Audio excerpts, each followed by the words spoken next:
Bismillahirrahmanirrahim. Assalamualaikum warahmatullahi wabarakatuh. Alhamdulillah rabbil alamin wa bihi nasta'inu ala umuri dunya waddin.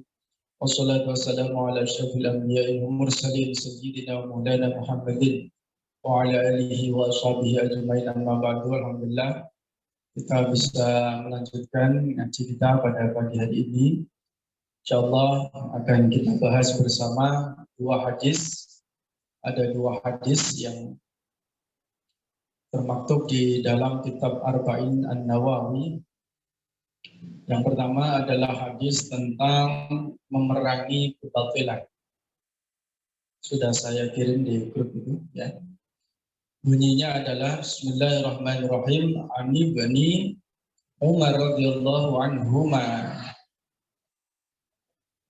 Anna Rasulullah sallallahu alaihi wasallam qala, bahwa Nabi Muhammad sallallahu alaihi wasallam bersabda, Allahumma shalli wa sallim wa barik alaihi, qala umirtu an uqatila an-nas hatta yashhadu an la ilaha illallah wa anna Muhammadar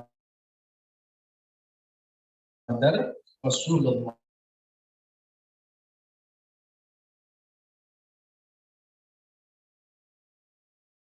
Orang-orang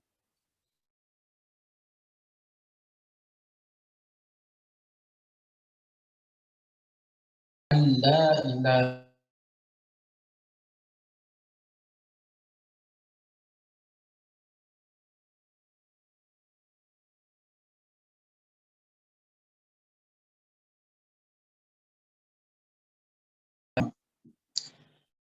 aku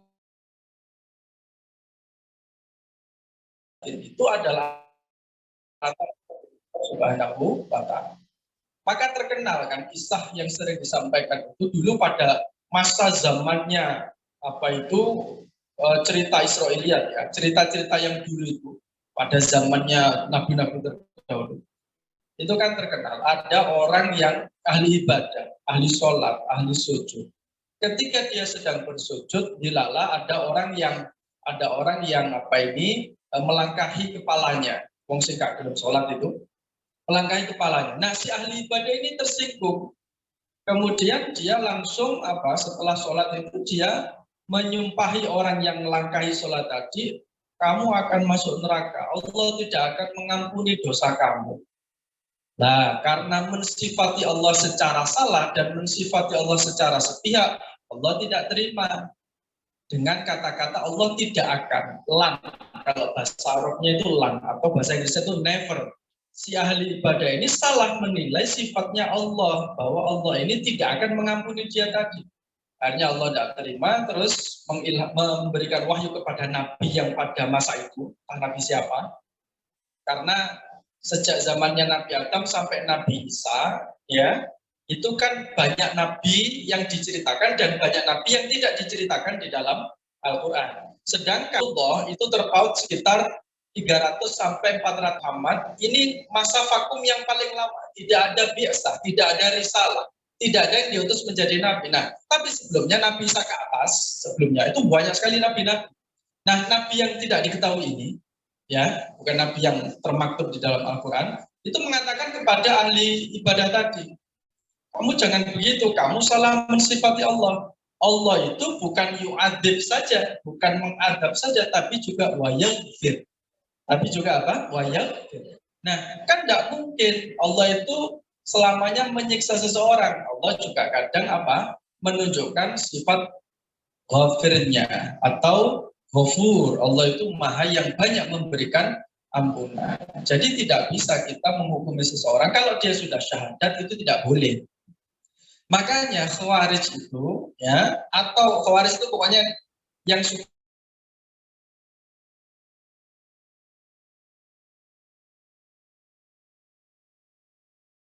orang Khawarij.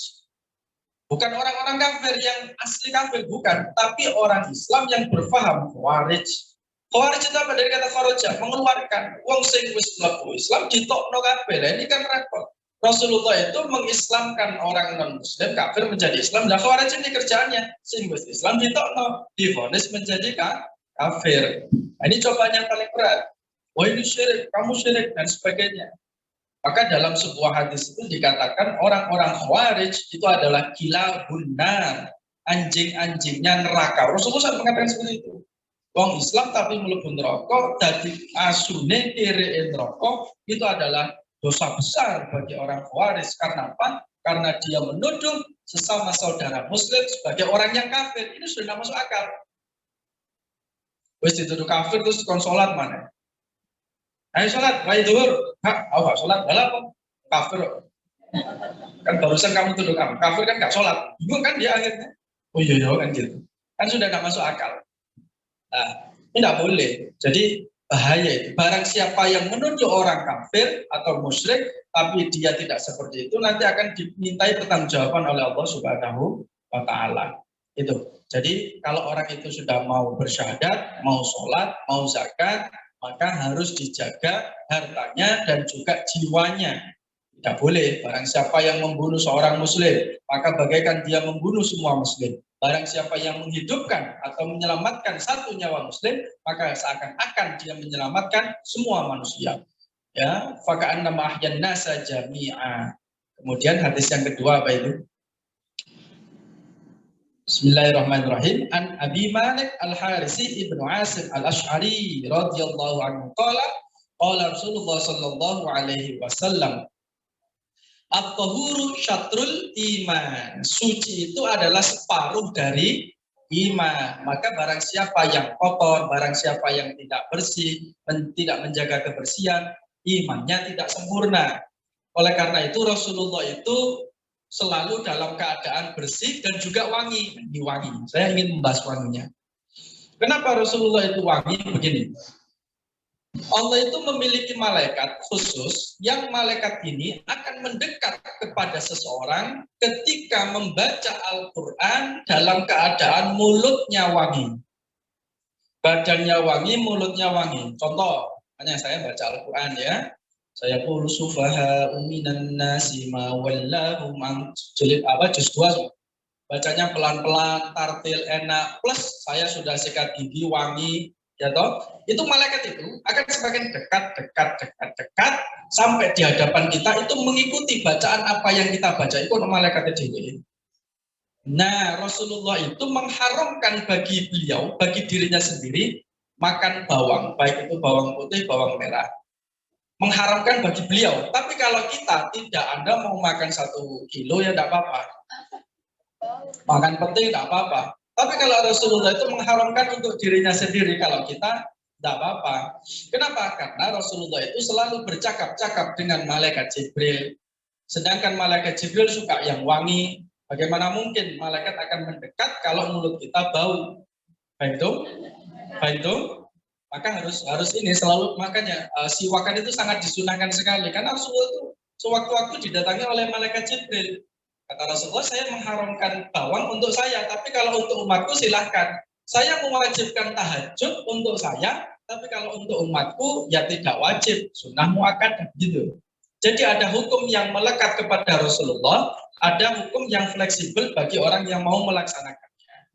Maka hukumnya makruh kalau kita sholat dalam keadaan mulut bau, umpamanya habis makan makanan yang memiliki bau yang kuat atau bau yang menyengat, habis makan durian, habis makan pecel, apalagi jengkol dan sebagainya, bawang, ya mengkonsumsi seperti itu, atau mungkin aroma habis minum minuman kayak kopi dan sebagainya, itu harus dibersihkan dulu, sehingga itu hukumnya makruh, ya. Tapi kalau Rasulullah mengharamkan untuk dirinya sendiri, gitu.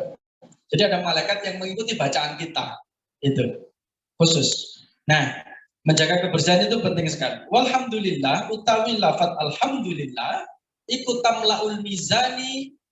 Lafaz alhamdulillah itu memberatkan timbangan amal. Maka kalau tahlilan itu kalimatani khafifatani fil lisan. Ada 2 kalimat yang ringan di lisan, khafifatani sakilatani fil mizan. Berat di timbangan, ringan diucap tapi berat di timbangan. Apa? Subhanallah wa bihamdihi subhanallah bil adil. Nah, begitu pula dengan lafaz alhamdulillah. Oleh karena itu, ya, menurut keterangan Habib Umar bin Hafid Yaman, 4 sahabat Rasulullah, yakni Khulafaur Rasyidin terpilih, siapa? Abu Bakar, Umar, Utsman, Ali. Nah, Abu Bakar ini wirid apa ini? Wirid favoritnya Abu Bakar ini adalah la ilaha illallah. Setiap waktu la ilaha illallah, la ilaha illallah. Kalau habis diajak ngobrol orang gitu terus kembali lagi la ilaha illallah, la ilaha illallah, la ilaha illallah. Umar, kalau Umar ini Allahu Akbar. Wiritan favoritnya apa? Allahu Akbar. Allahu Akbar, Allahu Akbar, Allahu Akbar. Beda dengan Abu Bakar tadi. Subhanallah, subhanallah, subhanallah, subhanallah. Kalau Sayyidina Ali bin Abi Thalib, wirid favoritnya adalah alhamdulillah, alhamdulillah, alhamdulillah. Beda-beda. Beda-beda. Kenapa? Karena Abu Bakar itu kenapa kok la ilaha illallah? Karena Abu Bakar itu pertama kali masuk misalkan la ilaha illallah. Karena yang ketok-ketokan ya, yang kelihatan terngiang-ngiang di depan Abu Bakar itu adalah keesaan Allah. Maka tak heran la ilaha illallah. Sedang Umar bin Khattab itu yang tampak di depan dia adalah keagungannya Allah. Allah, keagungan Allah. Sedangkan Utsman bin Affan beda lagi. Subhanallah, itu adalah keindahan. Sahabat Utsman itu kan sudah sepuh, orangnya bijak, tidak seperti Umar yang keras, ya. Orangnya kalem, menyukai sabar.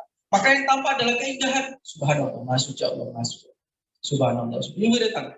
Kemudian yang terakhir Ali bin Abi Thalib, ini banyak sekali karunia anugerah Allah kepada Ali bin Abi Thalib sampai Rasul mengatakan ana madinatul ilmi, saya adalah kotanya ilmu, ba'aliyu babuha, Ali ini pintunya. Barang siapa yang ingin masuk ke kota, ingin mendatangi saya, lewat Ali dulu.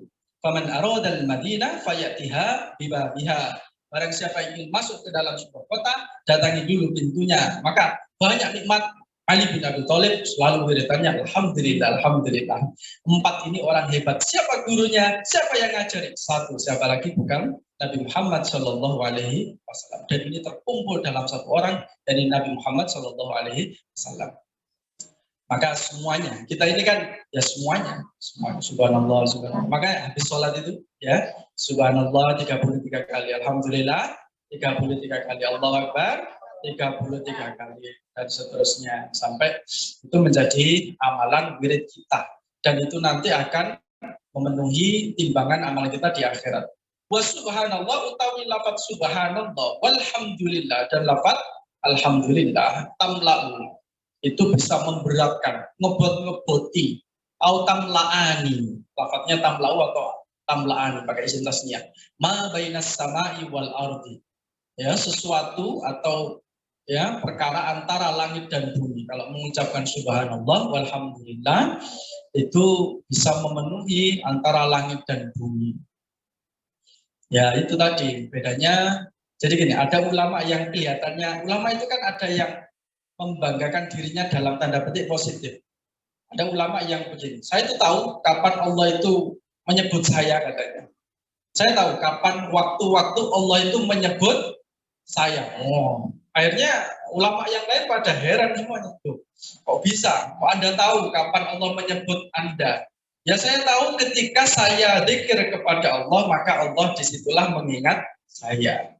Ya, kapanpun saya zikir, maka disitulah Allah akan mengingat saya. Dalilnya mana? Dalilnya fadkuruni adkurkum. Ya, fadkuruni adkurkum. Fadkuru mongko eling sira kabeh ni ingsun, adkur mongko eling sapa ingsun kum ing sira kabeh.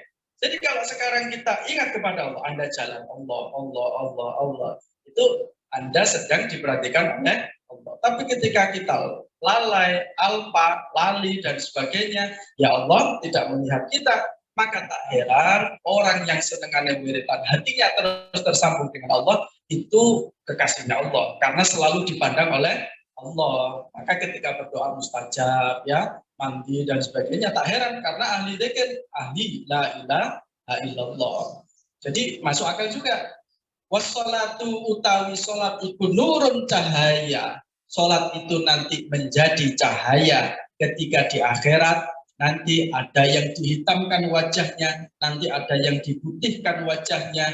Kalau putih itu adalah min asaris sujud, dari bekas sujud. Sujud di sini maksudnya sholat. Kalau orang sholat otomatis dia wudhu. Kalau wudhu wajahnya pasti bersinar. Karena nanti hisapnya di akhirat itu tidak lama-lama.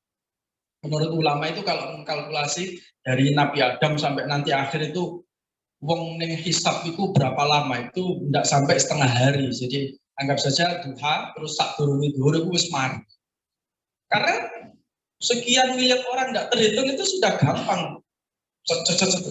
Sing putih atau kan buat ashabul yamin, kelompok kanan. Karena sudah cahayanya sudah jelas. Ya, kalau gelap tidak kedeteksi ya sudah langsung. Yang wajahnya hitam tadi itu tidak ada cahaya wudu, tidak ada cahaya sholat. Makanya aja sampai remang-remang, malaikat bingung ini ya apa ini. Remang-remang 50-50 ini gimana? Maka nanti di akhirat kan ada orang yang ashabul a'raf.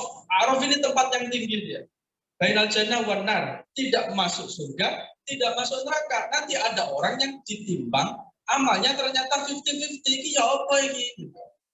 Masuk neraka juga tidak layak, masuk surga juga tidak pantas. Karena ketika ditimbang ternyata 50-50, bingung dia. Ada orang seperti itu nanti di akhirat. Soalnya podo, amal baiknya ambil amal buruknya podo. Ketika dia menoleh ke kelompok orang-orang yang masuk surga, dia senang. Tapi ketika dia menoleh ke ahli neraka, dia tersiksa. Anggap saja ini tengah-tengahnya. Al-Aruf, tempat yang tinggi. Ini surga, kanan ini surga.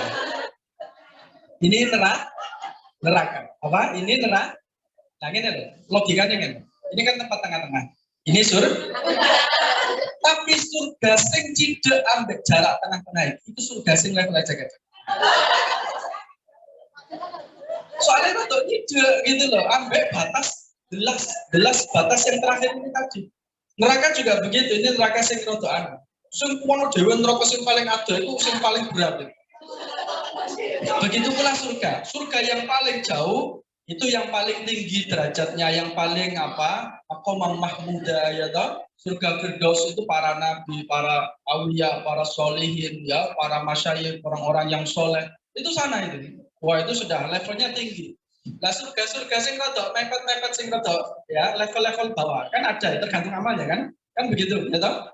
Nah, Al-Araf ini orang yang di tengah-tengah ini minta orang-orang yang di surga ini agar memberikan sedikit amalannya kepada dia, bentrotu abodidi, akhirnya bisa masuk surga. Tapi tidak mau ahli surga ini. Kenapa? Amalku wis ngepres.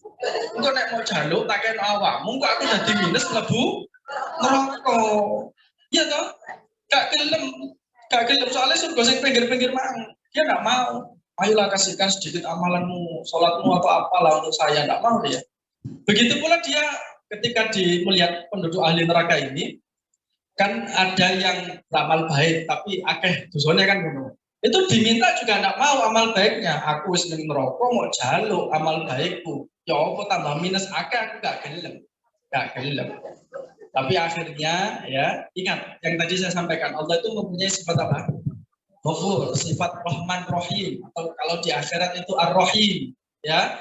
Akhirnya apa? Ada satu ahli neraka yang memberikan amalnya kepada si orang yang nanggung ini tadi, karena dia sudah tak pasrah. Aku wis ning neraka, gak bakal metu ngomong. Ya wis tak kena gak apa-apa. Ternyata dia bisa masuk surga. Nah, Allah melihat seperti ini, sapa mang sing ngekeki? Ning neraka kok ngesakno wong. Akhirnya wong iki ditokno, dimasukkan ke dalam surga. Allah menyuruh malaikat wong iku kecape ning neraka kok bantu. Sing liyane gak gelem bantu. Ning kumang, sak delok sing terakhir iki gelem bantu. Akhirnya apa? Bahkan di akhirat saja sifat sampai salah mensifati Allah tadi seperti orang Khawarij tadi. Orang Khawarij itu kan cikal bakalnya ketika Rasulullah selesai perang Uhud kalau nggak salah, atau perang Hunain ya, saya lupa itu. Itu kan ada pembagian harta rampasan perang. Menang, kemudian pembagian harta rampasan perang atau ghanimah. Itu kan terus datang orang-orang yang digambarkan itu sebagai sosok yang ahli sholat, ahli baca Quran, ahli ibadah. Terus, kok jarinya kok senjata hitam gini, dua gini. Dia mengatakan begini, "I'dil ya Rasulullah, i'dil ya Muhammad." Itu dalam hadis itu teksnya itu bukan Rasulullah. Dia manggilnya Muhammad. "I'dil ya Muhammad." Berlakulah adil wahai Muhammad. Terus Nabi Muhammad waktu itu menjawab masih santai-santai saja, masih ditanggapi guyon. Tapi sampai ini Umar bin Khattab tidak terima. Rasulullah kok tidak dianggap adil. Jawabannya Rasulullah, saya ini orang yang paling bertakwa. Kalau kamu saya anggap tidak adil, maka siapa yang lebih adil daripada saya? Itu. Akhirnya kemudian dia pulang dan Rasulullah mengatakan, saya khruju min hadar rajul, akan muncul dari keturunannya orang ini, yakni orang-orang yang sholatnya melebihi sholat kalian, maca Quran yang melebihi bacaan Quran kalian, tapi mereka melesat bagaikan anak panah. Artinya Islamnya itu tidak melebihi tenggorokannya. Maca Qurannya sampai menit kok, gak sampai neng ati maksudnya gitu. Kita kan angen maca Quran, angen-angen sak makna di angen-angen maca Quran. Kalau di angen-angen maka masuk ke dalam hati, kolbu, terus akhirnya keseharian kita ini menjadi orang yang baik, orang yang soleh sesuai dengan Al-Quran. Dan mereka ini mau sampai netok. Oh, tapi mereka tuh digambarkan Rasulullah seperti itu. Oh, sholatnya luar biasa. Hati-hati, sekarang itu sudah banyak seperti itu. Maca Quran, tapi Quran ini dipakai memvonis orang lain muslim. Ini kan bahaya. Qurannya tidak salah, ayatnya tidak salah, tapi pemahaman mereka yang salah. Itu. Jangan salah paham. Ayat Qurannya tidak salah, tapi cara memahami tafsir, cara memahami ayat Al-Quran itu mereka salah. Contoh ketika ada ayat perang ya, waqatiluhum haitsu wajadtumuhum, perangilah mereka dimanapun kamu berada, dimanapun kamu mendapati mereka. Ini kalau diterapkan sekarang ya tidak masuk akal, masa ketemu orang kafir terus dibunuhnya ayatnya. Itu kan lihat konteksnya dulu, ayat jihad itu kan maknanya sangat luas sekali. Gitu. Itu tadi ya, jadi hati-hati belajar itu. Wasodako itu dan sodako itu burhanun bukti. Sodako itu menjadi bukti. Nah uniknya sodako ini adalah satu-satunya amalan yang apabila ada orang mati, seandainya dia diberikan kesempatan untuk hidup, apa yang dia lakukan? Sodako. Dalilnya mana? Laula akhortani ila ajalin qorib la asaddaqanna wa akum minas sholihin. Seandainya ya Allah ajalku ini diakhirkan atau ditunda, pasti saya akan sungguh-sungguh bersedekah. La asaddaqanna itu nunnya itu menguatkan. Pasti saya ini kalau diberikan kesempatan lagi keluar dari kubur hidup lagi, saya akan bersedekah. La asaddaqanna wa akum minas sholihin. Bukan yang lainnya, tapi di dalam Al-Quran itu kalau orang itu mati ingin dihidupkan lagi, pasti dia ingin melakukan apa? Sodako. Makanya di sini wasodako itu berhanun. Sodako itu bukti kuatnya imannya seseorang. Gitu.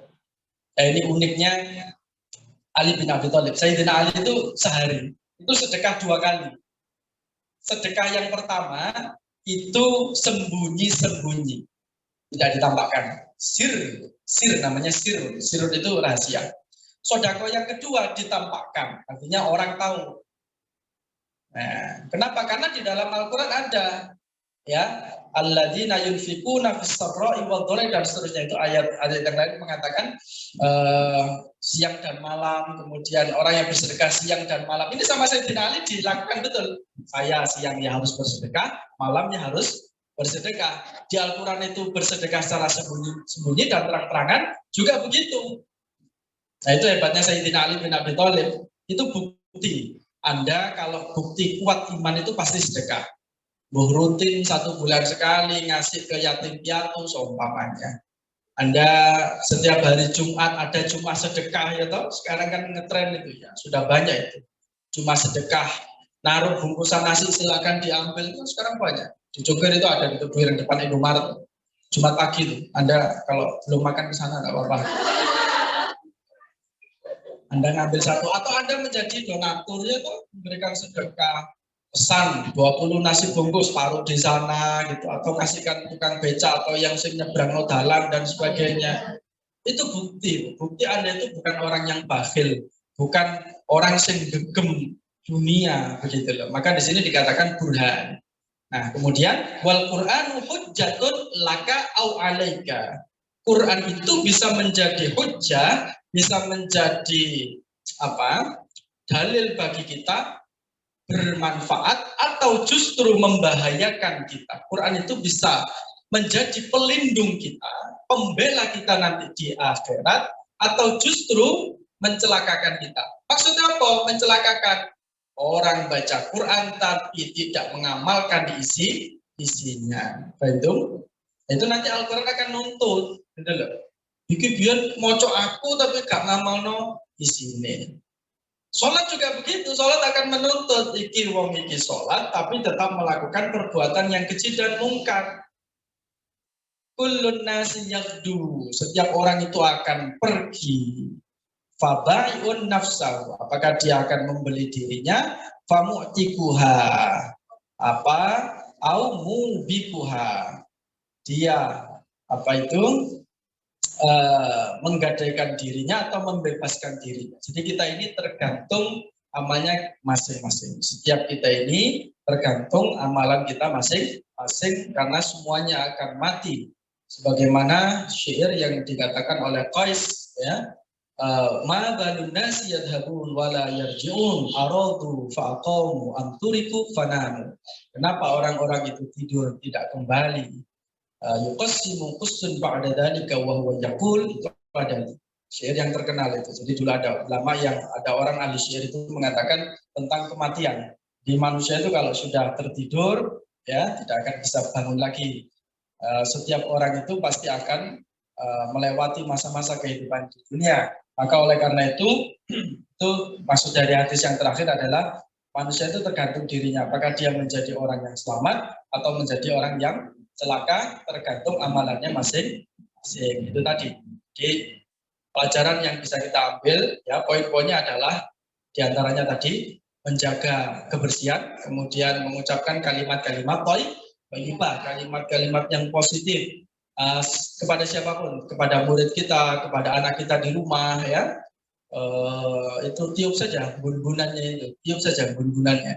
Karena di sini adalah pusat informasi, tung tung tung di sini. Ya kan?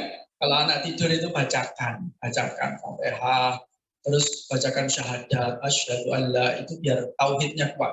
Ya, raditu billahi robba wa bil islami dina. Kata Rasulullah, barang siapa yang sering mengucapkan raditu billahi robba wa bil islami dina wa bi Muhammadin nabiyya wa rasulah, pagi dan sore tidaklah dia wafat, tidaklah datang ajalnya kecuali dijemput oleh Rasulullah.